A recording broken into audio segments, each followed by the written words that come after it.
Viewers welcome back on program. So viewers ਹੁਣ ਆਪਾਂ ਗੱਲਬਾਤ ਕਰਾਂਗੇ ਕਿ ਜਿਵੇਂ ਅਮਰੀਕਾ, ਯੂਰਪੀਅਨ ਯੂਨੀਅਨ ਅਤੇ ਨਾਟੋ ਨੇ ਯੂਕਰੇਨ ਨੂੰ ਉਕਸਾ ਕੇ ਫਿਰ ਉਸ ਦੇ ਆਪਣੇ ਰਹਿਮੋ ਕਰਮ ਤੇ ਛੱਡ ਦਿੱਤਾ ਹੈ। ਇਹ ਵਰਤਾਰਾ ਦੁਨੀਆ ਵਿੱਚ ਆਜ਼ਾਦੀ ਲਈ ਸੰਘਰਸ਼ਕਾਰੀਆਂ ਕੌਮਾਂ ਲਈ ਇੱਕ ਸਬਕ ਹੈ। ਸੋ ਭਾਰਤੀ ਨਕਸ਼ੇ ਵਿੱਚ ਕੈਦ ਸਿੱਖਾਂ ਅਤੇ ਕਸ਼ਮੀਰੀਆਂ ਨੂੰ ਵੀ ਇਹ ਸਮਝਣਾ ਜਾਣਾ ਚਾਹੀਦਾ ਹੈ ਕਿ ਆਪਣੀ ਜਿਹੜੀ ਆਜ਼ਾਦੀ ਦੀ ਲੜਾਈ ਹੈ ਉਹਨਾਂ ਨੂੰ ਖੁਦ ਹੀ ਲੜਨੀ ਪੈਣੀ ਹੈ, ਜਿਵੇਂ ਕਿ ਅਫਗਾਨਾਂ ਨੇ ਆਪਣੀ ਆਜ਼ਾਦੀ ਨਾਲ ਕਦੇ ਸਮਝੌਤਾ ਨਹੀਂ ਕੀਤਾ। इस बारे आप गलबात करन जा रहे हैं। सो असीं चाहांगे कि तुसां इसे तरह बने रहना। देखण सुनिया लिखण लई तुहाडा सब दा बहुत बहुत धन्नवाद जी। राज साहब की कहना चाहोगे? देखो, जदों ये सारा क्राइसिस जिहड़ा पिछले 2 हफ्ते च खास तौर ते जदों रूस ने खुल के यूक्रेन दे उत्ते सारियां डायरैक्शन चों हमला कीता ते इस जंग दे सारे आसपैक्ट्स दे उत्ते असीं रोज़ाना अपनी गलबात दे विच ये समझण की कोशिश भी करते रहे। समझाण की तो गल बाद दी हुंदी है, क्योंकि पहलां तुसीं खुद समझण की कोशिश करते हो कि ये सारा वरतारा साडी कौम नूं किवें प्रभावित करेगा, भारत दे उत्ते इस दा सारा की इफैक्ट होएगा, और ख़ास तौर ते जिहड़ियां भारत दे नक्शे दे विच आज़ादी लहरां ने, कश्मीर दी आज़ादी है, खालिस्तान दी है, नॉर्थ ईस्ट दे विच नागा मूवमेंट है, मीज़ो मूवमेंट भावें सबड्यूड है लेकिन वो किसी वेले भी वापस आ सकती है कि एक किवें प्रभाव होएगा। जदों रूस ने जिहड़ियां 2 ईस्टर्न प्रोविंस सी यूक्रेन दे उन्हां नूं आज़ादी देनी मन लई, उन्हां नूं कहा कि जी उन्हां नूं वो इंडिपेंडेंट रैकगनाइज़ करदा, हालांकि उहदी लैंड गुरिलियां ने बहुत सारियां दे कोल पहलां ही सी। सो एक थॉट साडे चों आया जिन्हां ने इस नूं कहा कि देखो अल्टीमेटली बिना किसी वड्डी ताकत की मदद दे कोई भी मुल्क नवा नहीं बनता। देखो हुणे इंडिपेंडेंट टैरीटरीज मन लईआं गईआं। यूक्रेन ने जिवें रजिस्ट किया और अज भी रजिस्ट कर रहे हैं, ये कोई शक नहीं है कि लगभग 2 हफ्ते बीतण बाद भी जिहड़ी यूक्रेन की राजधानी कीव है उस तो कुछ मील दूर उन्हां दी आलमोस्ट 35-40 किलोमीटर लंबा जिहड़ा टैंक कॉलम है वो खड़ा है, और वो ना अगे ना पिछे, और उन्होंने अजे तक राजधानी वाल कूच करन दी हिम्मत नहीं की रीज़न है, मल्टीपल रीजनस आ रहे हैं। पर एक गल सामने आई जिहड़ी साडे लई एक जिहड़ी है उस चों मोटिवेशन भी सी कि जिन्नी मर्जी वड्डी ताकत होए, हालांकि पहले दिन तो पता सी कि रूस दा माइट, मिलिटरी माइट दे सामने यूक्रेन का कुछ भी नहीं है, पर जिवें रूस वालियां ने कैलकुलेट किया सी, जां दूसरे भी अमरीका जां दूसरे एक्सपर्ट्स दे लई भी ये हैरानी सी कि किवें उत्थे कॉमन लोकां ने, उन्हां दे शहरीआं ने, औरतां ने किवें गली गली दे विच अपणियां पोजीशनां लैके रजिस्ट करन दी लाइन लई। इसने ये भी साबित किया कि भाई गुलाम वो बनता है जो गुलाम रहना चाहता है, जो गुलाम नहीं बनना चाहता उन्होंने कोई गुलाम नहीं बना सकता। इसलिए गुलाम का ऑपोजिट फ्रीडम फाइटर होंदा है कि तुसी आज़ादी लई लड़ रहे हो, और आज़ादी लई लड़न च तुहाडी फिजिकल होंद कोई मैटर नहीं करती। गल तुहाडी आज़ादी तुहाडी ज़मीर दी, तुहाडी गैरत दी जिहड़ी है वो आवाज़ हुंदी है, जिन्हों संत पिंडां वाले अक्सर जदों ये कहंदे सी कि सरीरक मौत नूं मैं मौत नहीं मनदा,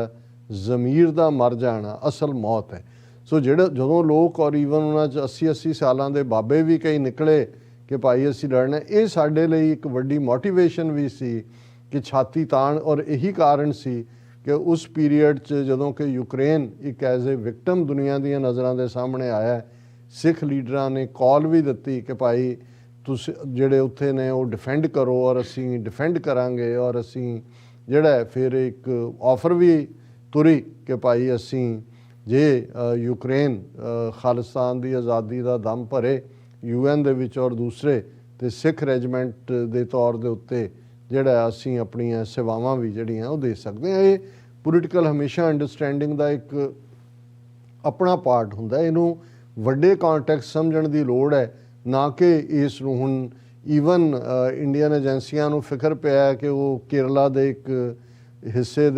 दा नौजवान जिन्हें जिहड़े उन्हां दी पैरा मिलिटरी है यूक्रेन दी उहदे चों ट्रेनिंग लै रहा, उत्थे हायर एजुकेशन लई गया होया सी, उहदे पेरेंट्स ने कहा जी मुंडे साडे नूं लिआओ, और हुण ये आ रहा है कि और बाकी मुल्कां तो भी जिहड़ियां लोकां नूं लगा कि भी ये यूक्रेन दे नाल धक्का हो रहा है वो उत्थे भर्ती होण दे लई आए। ਹੁਣ ਇੱਕ ਪਾਰਟ ਤਾਂ ਇਹ ਹੈ, ਪਰ ਦੂਸਰਾ ਪਾਰਟ ਜਿਹੜਾ ਮੈਂ ਸਮਝਦਾ, ਔਰ ਜਿਹੜਾ ਜਿਵੇਂ ਤੁਸੀਂ ਕਿਹਾ ਕਿ ਵੀ ਇਹਦੇ ਚੋਂ ਜਿਹੜੀਆਂ ਫਰੀडम ਮੂਵਮੈਂਟਸ ਨੇ, ਖਾਲਿਸਤਾਨ ਦੀ ਹੋਏ, ਕਸ਼ਮੀਰ ਦੀ ਹੋਏ, ਨਾਗਿਆਂ ਦੀ ਹੋਏ, ਕੀ ਸਬਕ ਹੈ। ਅੱਛਾ। ਔਰ ਮੈਂ ਇੱਕ ਪ੍ਰੋਮੀਨੈਂਟ ਸਬਕ ਜਿਹੜਾ ਮੈਨੂੰ ਇਸ ਚੋਂ ਨਿਕਲਦਾ ਨਜ਼ਰ ਆਉਂਦਾ ਹੈ ਕਿ ਜਿਸ ਹੁਣ ਯੂਕਰੇਨ ਦੀ ਆਪਣੀ ਹਿੰਮਤ ਤਾਂ ਹੈ ਨਹੀਂ ਸੀ ਕਿ ਉਹ ਰਸ਼ੀਆ ਨੂੰ ਵੰਗਾਰਦਾ। ਜ਼ਾਹਰ ਹੈ ਕਿ ਉਹਨੂੰ ਇਹ ਲੱਗਦਾ ਸੀ ਕਿ ਉਹਦੀ ਪਿੱਠ ਦੇ ਉੱਤੇ ਨੈਟੋ ਖੜਾ ਹੈ, ਨੈਟੋ ਦੀ ਪਿੱਠ ਤੇ ਅਮਰੀਕਾ ਖੜਾ ਹੈ, ਔਰ ਜਿਹੜਾ ਵੰਗਾਰਨਾ ਸੀ ਉਹ ਤਾਂ ਉਸ ਅੰਦਾਜ਼ ਦੇ ਵਿੱਚ ਹੀ ਸੀ। ਉਹਨਾਂ ਨੂੰ ਇਹ ਸੀ ਕਿ ਵੀ ਸਾਡੀ ਮਦਦ ਦੇ ਉੱਤੇ ਜਿਹੜਾ ਹੈ ਉਹ ਨੈਟੋ ਆ ਜਾਏਗੀ, ਅਮਰੀਕਾ ਆ ਜਾਏਗਾ। ਹੁਣ ਬੇਸ਼ੱਕ ਸੈਂਕਸ਼ਨਸ ਵੀ ਲੱਗ ਗਈਆਂ, ਇੰਨੇ ਬਿਲੀਅਨ, 6 ਬਿਲੀਅਨ ਕੇ 8 ਕੇ 10 ਅਮਰੀਕਾ ਨੇ ਕਿਹਾ ਅਸੀਂ ਦੇ ਦਿਆਂਗੇ। ਇਹ ਵੀ ਹੋਇਆ ਕਿ ਵੀ ਯੂਰਪ ਦੇ ਬਹੁਤ ਸਾਰੇ ਮੁਲਕਾਂ ਨੇ ਰਿਫਿਊਜੀਆਂ ਲਈ 2 ਮਿਲੀਅਨ ਰਿਫਿਊਜੀ ਦਰਵਾਜ਼ੇ ਖੋਲ੍ਹ ਦਿੱਤੇ ਨੇ, ਜਿਹੜਾ ਵਰਤਾਰਾ ਪਹਿਲਾਂ ਸੀਰੀਅਨ ਵਾਰ। ਹੁਣ ਸਾਡੇ ਕੁਛ ਵੀਰਾਂ ਨੇ ਲਿਖਿਆ ਵੀ ਹੈ ਔਰ ਅਸੀਂ ਉਸ ਨੂੰ ਐਪਰੀਸ਼ੀਏਟ ਕਰਦੇ ਹਾਂ ਕਿ ਵੀ ਇਹ ਡਿਫਰੈਂਟ ਕਿਉਂ ਕ੍ਰਾਈਟੇਰੀਆ ਹੈ ਕਿ ਜੇ ਇਰਾਕ ਦੇ ਉੱਤੇ ਅਮਰੀਕਾ ਚੜ੍ਹ ਦੌੜਦਾ 2003 ਦੇ ਵਿੱਚ, ਇਹਦੇ ਬਾਵਜੂਦ ਕਿ UN ਸਿਕਿਉਰਿਟੀ ਕੌਂਸਲ ਦਾ ਰੈਜ਼ੋਲੂਸ਼ਨ ਨਹੀਂ ਹੈ, ਲੱਖਾਂ ਮਾਰੇ ਜਾਂਦੇ ਨੇ, ਲੱਖਾਂ ਜਿਹੜੇ ਨੇ ਉਹ ਬੇਘਰ ਹੁੰਦੇ ਨੇ, ਤੇ ਉਦੋਂ ਨਾ UN ਸਿਕਿਉਰਿਟੀ ਕੌਂਸਲ ਦੀ ਮੀਟਿੰਗ ਹੁੰਦੀ ਹੈ, ਨਾ ਹਿਊਮਨ ਰਾਈਟ ਕੌਂਸਲ ਨੂੰ ਯਾਦ ਆਉਂਦਾ ਹੈ, ਨਾ ਇੰਟਰਨੈਸ਼ਨਲ ਕ੍ਰਿਮੀਨਲ ਕੋਰਟ ਨੂੰ ਆਉਂਦਾ ਹੈ। ਇਸ ਲਈ ਕਿ ਉਹ ਮੁਸਲਮਾਨ ਸਨ ਜਾਂ ਉਹ ਭੂਰੇ ਰੰਗ ਦੇ ਨੇ, ਉਹਨਾਂ ਦੀਆਂ ਅੱਖਾਂ ਬਿੱਲੀਆਂ ਤੇ ਉਹਨਾਂ ਦੇ ਬਲੌਂਡ ਹੇਅਰ ਨਹੀਂ ਨੇ, ਔਰ ਇਸ ਆਰਗੂਮੈਂਟ 'ਚ ਵੇਟ ਹੈ। ਹੁਣ ਜੇ ਰਸ਼ੀਅਨ ਬੰਬਾਰਡਮੈਂਟ ਹੁੰਦੀ ਹੈ, ਹਾਲਾਂਕਿ ਜਿਹੜਾ ਕੈਜੂਅਲਟੀਜ਼ ਹੈ ਉੱਥੇ ਇਨ ਹੰਡਰਡਸ ਹੀ ਹੈ, 800 ਜਾਂ 900, ਇਹ ਵੀ ਜ਼ਿਆਦਾ ਦੱਸੀ ਜਾ ਰਹੀ ਹੈ। ਲੇਕਿਨ ਉਹੀ ਜਦੋਂ ਫੌਜਾਂ ਵੈਸਟ ਦੀਆਂ, ਇਹੀ ਨੈਟੋ ਅਫਗਾਨਿਸਤਾਨ 'ਚ ਵੀ ਜਾ ਕੇ ਅਮਰੀਕਾ ਦੇ ਨਾਲ ਸੀ, ਕਿਵੇਂ ਜਿਹੜੇ ਨੇ ਵੱਡੇ ਵੱਡੇ ਮਦਰ ਆਫ ਆਲ ਬੰਬਸ, ਰੋਜ਼ੀ ਕਟਰ, ਡੇਜ਼ੀ ਕਟਰ, ਡਰੋਨਸ, ਲੱਖਾਂ ਜਿਹੜੇ ਨੇ ਉਹ ਤੁਸੀਂ ਬੇਗੁਨਾਹ ਔਰਤਾਂ ਔਰ ਬੱਚੇ ਵੀ ਮਾਰ ਦਿੰਦੇ ਹੋ, ਉਦੋਂ UN ਸਿਕਿਉਰਿਟੀ ਕੌਂਸਲ ਜਾਂ ਦੂਸਰੀਆਂ ਆਵਾਜ਼ਾਂ ਕਿੱਥੇ ਨੇ। ਸੋ ਇੱਕ ਗੱਲ ਇਸ ਸਾਰੇ 'ਚੋਂ ਹੁੰਦੀ ਹੈ ਵੀ ਅਲਟੀਮੇਟਲੀ ਯੂਰਪ ਦੇ ਲਿਹਾਜ਼ ਨਾਲ ਜਿਹੜਾ ਈਵਨ ਜਿਹੜੀਆਂ ਇੰਟਰਨੈਸ਼ਨਲ ਇੰਸਟੀਟਿਊਸ਼ਨਸ ਨੇ, ਇਹਨਾਂ ਦਾ ਡਿਫਰੈਂਟ ਕ੍ਰਾਈਟੇਰੀਆ ਹੈ। ਔਰ ਉਹੀ ਜਦੋਂ ਸੀਰੀਅਨ ਰੈਫਿਊਜੀ ਯੂਰਪ ਵੱਲ ਰੁਖ ਕਰਦੇ ਸੀ ਤੇ ਕਿਵੇਂ ਉਹਨਾਂ ਦੇ ਨਾਲ ਸਲੂਕ ਕੀਤਾ ਗਿਆ ਜਾਂ ਕਿਵੇਂ ਅੱਜ ਤੱਕ ਵੀ ਕੀਤਾ ਜਾਂਦਾ ਹੈ। ਪਰ ਇਸ ਮਾਮਲੇ ਦੇ ਵਿੱਚ ਕਿਉਂਕਿ ਯੂਕਰੇਨੀਅਨ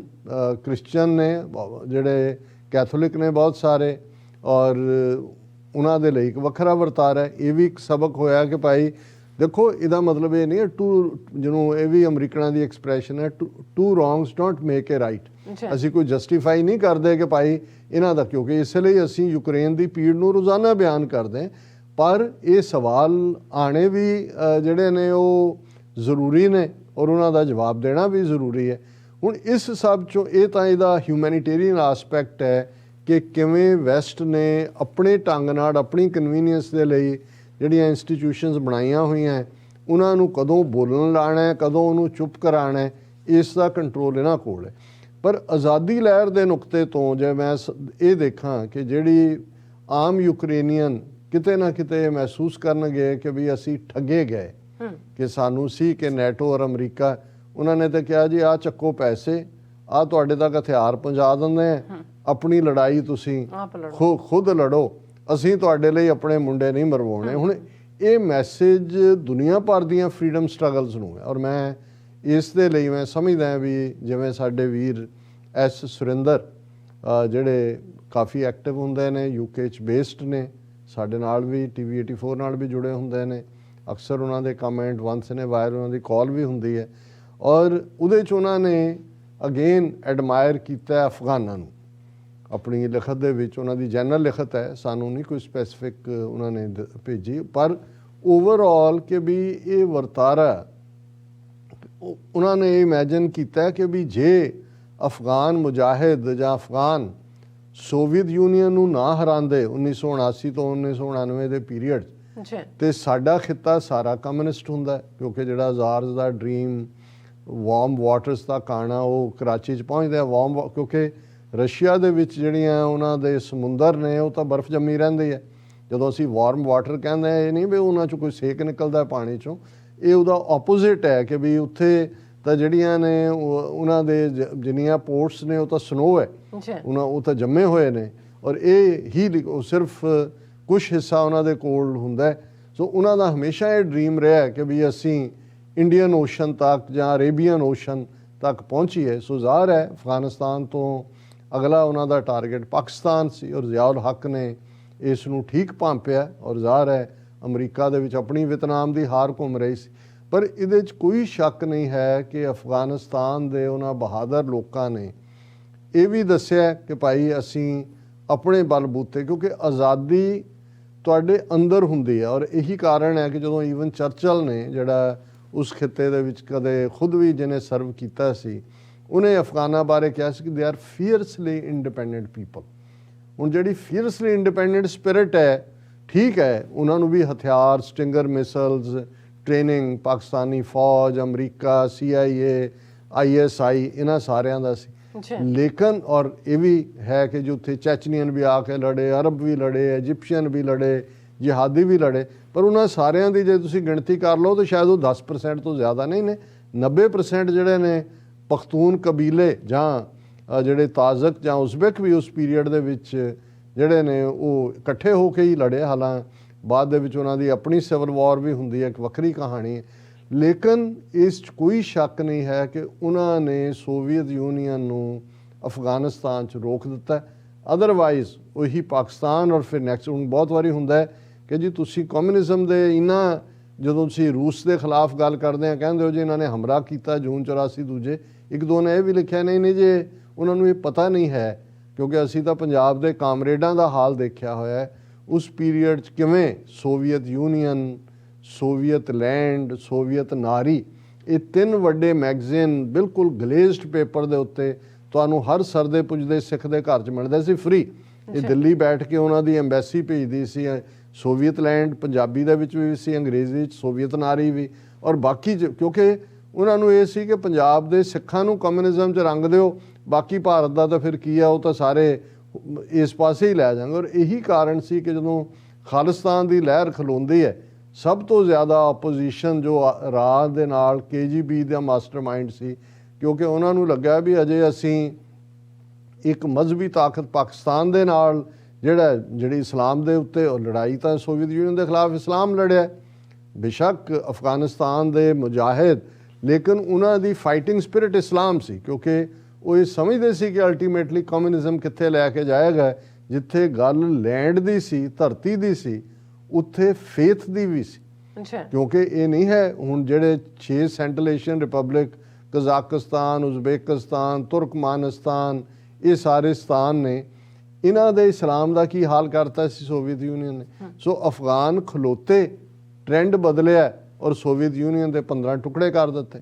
ਹੁਣ ਅੱਜ ਅਸੀਂ ਇਸ ਕੰਟੈਕਸਟ 'ਚ ਦੇਖਦੇ ਹਾਂ ਕਿ ਭਾਈ ਜਿਵੇਂ ਯੂਕਰੇਨ ਤੋਂ ਕਿਨਾਰਾਕਸ਼ੀ ਕਰ ਲਈ, ਜਾਂ ਜਿਵੇਂ ਤੁਸੀਂ ਕਿਹਾ ਵੀ ਉਹਨੂੰ ਉਹਦੇ ਹੀ ਰਹਿਮੋ ਕਰਮ ਤੇ ਛੱਡ ਦਿੱਤਾ, ਇਹੀ ਹਾਲ ਸਾਨੂੰ ਸਮਝਣਾ ਪਏਗਾ